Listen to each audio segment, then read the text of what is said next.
Hello, my fellow Hebrew Israelites, both natural and spiritually. Got something else on my mind.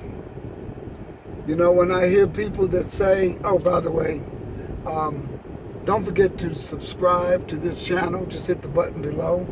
Because a lot of things I talk about on these little short videos, you will also find them where I'm doing an extended study with the congregation every Sabbath. Okay? So, let's talk about this for a second. Because you got people out there saying that the commandments have been nailed to the cross and we're no longer under the law, but we're under grace. Now, I got to define my audience with this.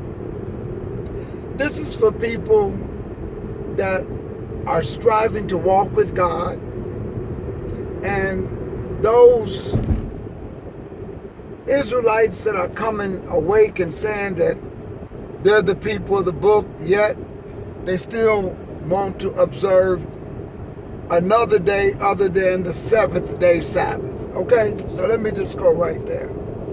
And if you happen to have somebody that's teaching you that you're the Hebrew Israelites, and yet they're trying to keep things the way they are, like Sabbath, not observing the Sabbath, but the first day of the week, and you don't have to keep Torah, which is the law, and it's all been nailed to the cross. Look at this video, question your teacher. I don't mind, show them this video. But here's my thing. I want y'all to think about this.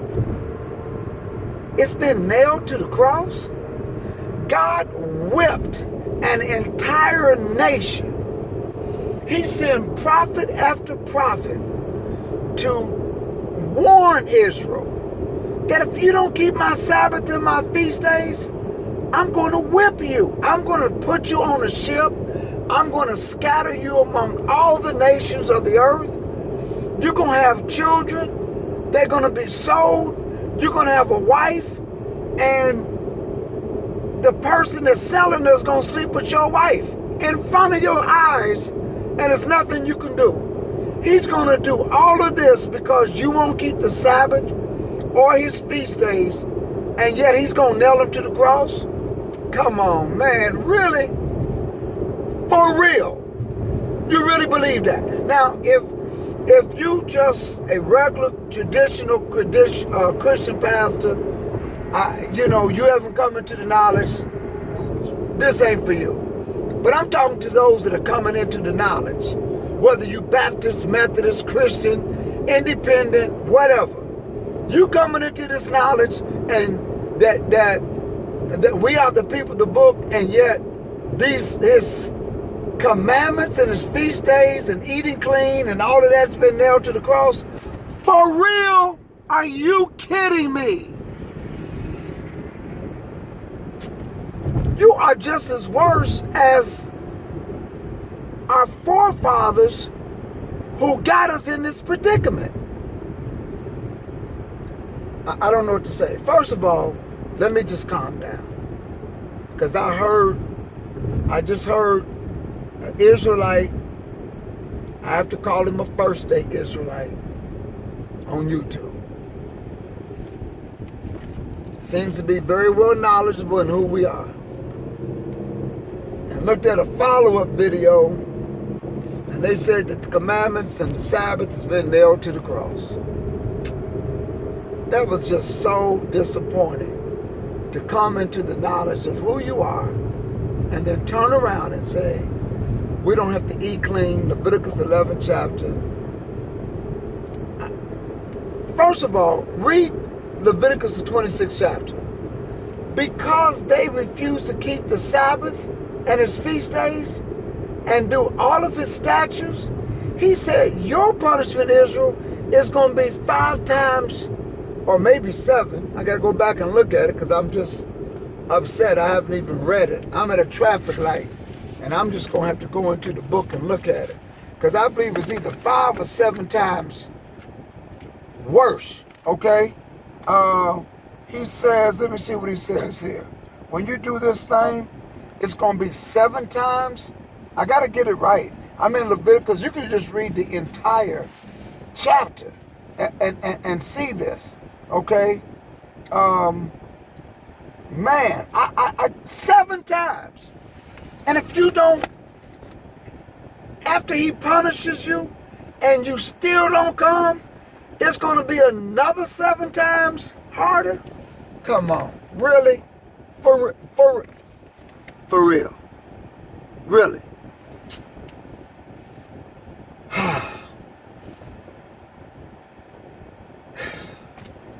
Anyway, none of that stuff's been nailed to the cross. For real. You mean to tell me he's going to take prophet after prophet, Jeremiah, Ezekiel, and warn them, go to these people and tell them that if they don't do what I say do, I'm going to scatter them. And then when his son comes to show us grace, because that's what grace is. I'm not under the sacrificial law. I'm under grace. And the grace that I'm under is that God sent his only begotten son, that whosoever believe in him will not perish. And his blood was shed in the same manner on the same date and time that the Passover lamb is killed. So what did Jesus or Joshua, whatever you choose to call him, that's what he came to do. He came to take the place of the Passover lamb. He's our Passover.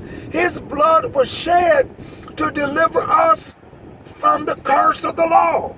And the curse of the law is death, because the wages of sin is death. The Bible tells us where there is no law, there is no sin. For sin is the transgression of the law. Really, pastors? Really? For real? Come on, we got to do better.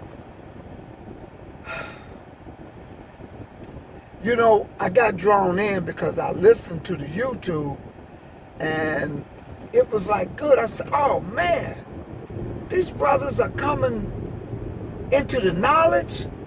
Another one has walked in.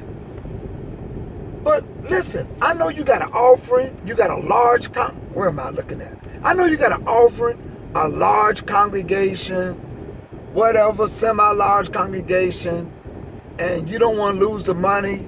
You already probably shook up the people when you walked in and told them that you're the people of the book. Okay? And you're so close, but yet this far away. What good does it do to say who you are and you still going to be obedient to Torah? What good does it say who you are and you're going to just still eat the pig and the shrimp and the lobster? When he says in Leviticus, the 11th chapter, about the dietary law. What good does it do to have all of that knowledge and you still are going to celebrate Christmas? Lord have mercy. This is why God was upset with Israel. I mean, really. This is why I can understand why God just said, listen, if you still don't do it, I'm going to punish you 7 more times. And then after I punish you 7 times harder than everybody else, if you still don't do it, it's going to be another 7 times. I can understand. That's an Israelite move. That is a true Hebrew Israelite move. That really is. I'm disappointed. That's all I can say. Peace. Pass this video out. If you got a pastor that's doing that, pass it to him. Have him send me an email. Seriously. Because I go to the word, straight to the word. Okay? Peace. See y'all later.